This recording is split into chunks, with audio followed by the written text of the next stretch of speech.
Halo semuanya, kami dari kelompok 9. Perkenalkan, nama saya Lili Utamanaya, kelas 11 TP2, absen 12. Saya Narendra Bagaskara dari 11 TP2 absen 19.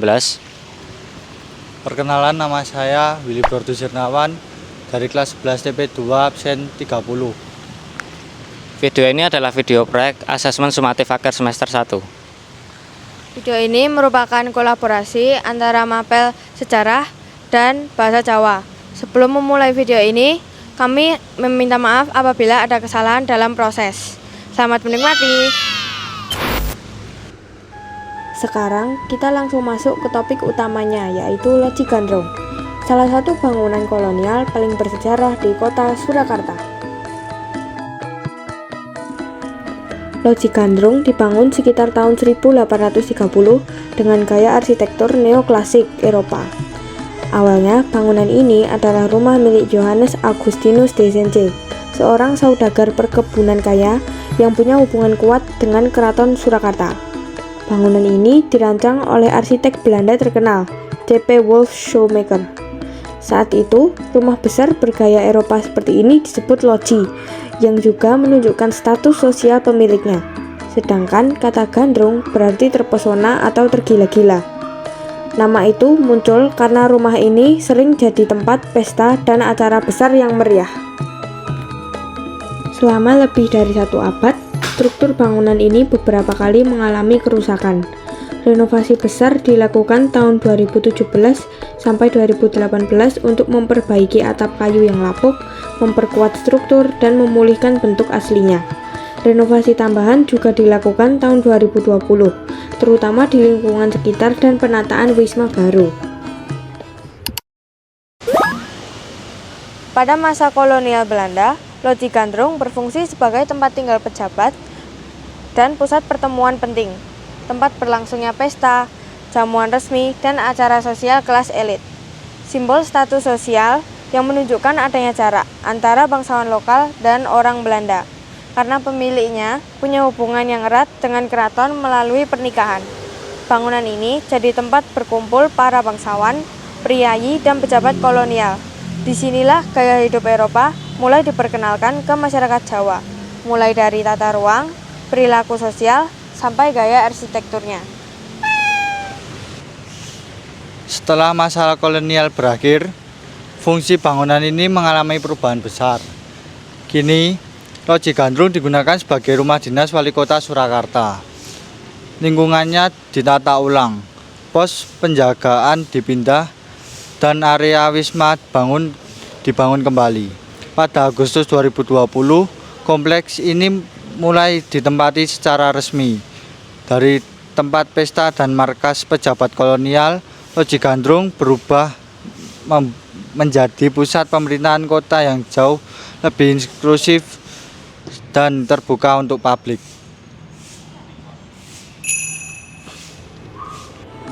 Di masa lalu, Loji Gandrung memperlihatkan kesenjangan sosial antara elit Belanda dan masyarakat lokal.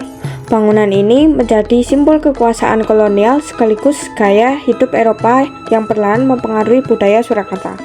Namun sekarang, pandangan masyarakat berubah total. Alih-alih dianggap simbol penjajahan, Loji Gandrung lebih dipandang sebagai warisan sejarah dan cagar budaya yang perlu dirawat.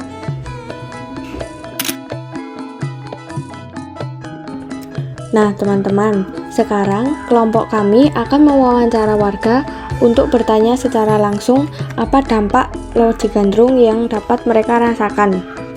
Yuk ikuti kami.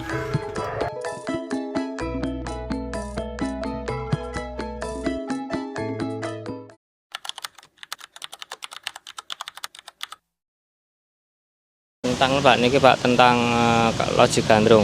Kados pundi Loji Gandrung pangarupan Loji Gandrung ing jaman samenika Pak? Loji Gandrung ning jaman sakniki jaman sakniki. Nggih. Sakniki. Niki sae sakniki. Jaman riyen kan menangsa nggih. Jaman Presiden Soeharto menangsa mebet. Sakniki angsa. Kali presiden yang sakniki. Seterusnya niku nggih, ini bebas. Bisa masuk, bisa foto-foto. Terus ingkang Niki sing ingkang nomor gangsal, Pak. Nggih. Ingkang kesulitan apa tantangan ingkang dirasakaken masyarakat sekitar niki amargi Loji Gandrung niku napa nggih, Pak? Tantangan utawi kesulitannya. Oh, Loji Gandrung bangunan apa-apa nggih. Ya, tinggi masyarakat sekitar. Saya mboten napa, mboten tantangannya ini. Mboten tantangan. Mboten. Oh, nggih. Saya apik. Nggih, saya mawon. Nggih, saya. Pokoke masyarakat saged masuk bisa Napa-napa. foto-foto, Nggih. napa bebas Nggih. dan untuk publik. Nah teman-teman, dari narasumber pertama, beliau menyebutkan bahwa sekarang Loji Gandrung bisa dimasuki oleh masyarakat umum dan masyarakat umum dapat mengambil video atau mengambil foto-foto dari Loji Gandrung tersebut. Mari kita lanjut mencari narasumber kedua untuk menggali informasi lebih dalam.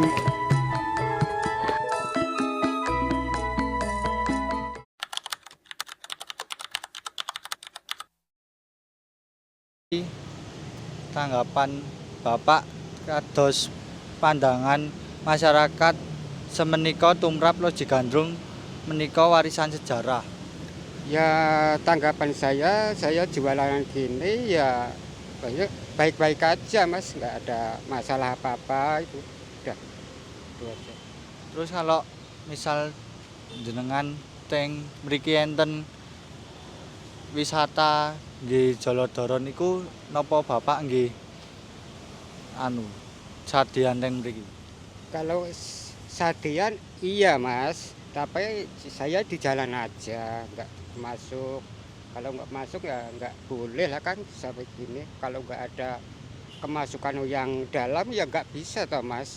Ya cuma di jalan aja kalau saya kan gitu. Ya, Mas. Nggih Pak, matur nuwun nggih Pak. Iya. Jadi dari narasumber yang ketiga ini kita mendapat informasi bahwa beliau dapat berjualan ketika ada event yang diadakan di Loji Gandrung, akan tetapi beliau tidak boleh masuk, jadi hanya berjualan di pinggir jalan saja. Nah sekarang mari kita cari narasumber ketiga atau narasumber yang terakhir.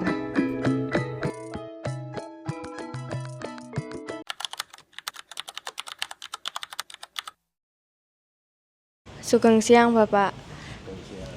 Kula badhe tanglet babakan pangaruhipun Loji Gandrung tumrap masyarakat sakniki pripun? Nggih. Masyarakat sakniki nggih terus sae-sae kemawon. Menika bagi Bapak Nggih, mboten wonten napa-napa niku. Nggih. Adem ayem kemawon. Nah, sayangnya dari narasumber ketiga ini kita tidak begitu banyak mendapatkan informasi karena beliau menyebutkan bahwa pengaruh Loji Gandrung baginya baik-baik saja, adem ayem,